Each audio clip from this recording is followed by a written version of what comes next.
ভগবদ গীতা কেন পড়া উচিত জানেন? প্রথম কথা হলো, গীতা স্বয়ং ভগবান শ্রীকৃষ্ণের নিজের মুখনিসৃত বাণী। যে গীতাতে ভগবান শ্রীকৃষ্ণ মানুষের জীবনের সমস্ত রকমের সমস্যার সমাধান তুলে ধরেছেন।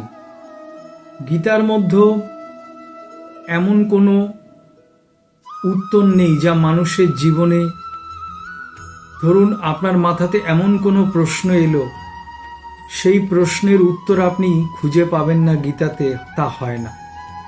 তাই ভগবান শ্রীকৃষ্ণ ভগবদ্গীতা 18টি অধ্যায়ে 700 শ্লোকের মাধ্যমে মানুষের জীবনের প্রত্যেকটা সমস্যার সমাধান তুলে ধরেছে।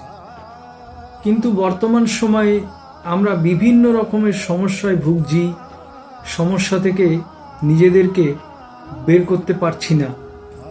কিন্তু আমরা কেউ গীতা পাঠ করব না বা গীতা পাঠ শুনবও না, কিন্তু আমরা সেই সমস্যার মধ্যেই থাকব। কিন্তু একবার যদি কষ্ট করে গীতাটাকে পড়েন বা যারা গীতা পাঠ করেন তাদের কথাও শোনেন, তাহলে কিন্তু আপনি আপনার জীবনের যে কোনো প্রশ্নের উত্তর পেয়ে যাবেন।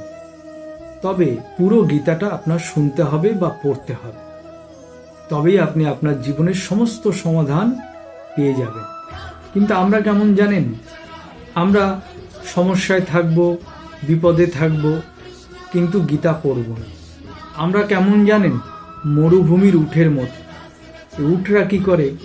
ভালো ঘাস খায় না, তারা মরুভূমিতে যে কাটা ঘাস তৈরি হয় সেগুলোকে খায়, আর ওই কাটা মুখের ভেতরে গিয়ে ফোটে আর রক্ত বের হয়, আর সেইটাই খেতে উট ভালোবাসে। অর্থাৎ আমাদের জীবনেও তাই, আমরা সমস্যায় থাকব, সমস্যায় ভুগব, কিন্তু তার সমাধানের চেষ্টাও করব না, ভাবনাও করব না, বা কিভাবে তার সমাধান হবে সেই রাস্তাও খুঁজব না। সারাক্ষণ ওই সমস্যা নিয়ে ঘুরে বেড়াবো, আর একে ওকে দেখা হলে বলবো এই প্রবলেম, সেই প্রবলেম, ওই প্রবলেম।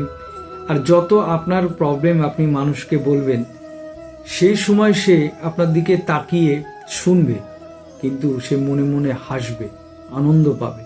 তাই নিজের সমস্যা মানুষকে না বলে নিজের সমস্যা নিজেই সমাধান করুন, এবং ভগবদ্গীতা এবং ভগবানের কথা শুনুন, ভগবানের পাঠ শুনুন। বা আমাদের সনাতন ধর্মের বহু ধর্মগ্রন্থ আছে যেগুলো পড়লে আপনার মন পবিত্র হবে, আপনার জীবনের অনেক সমস্যার সমাধান আপনি খুঁজে পাবেন।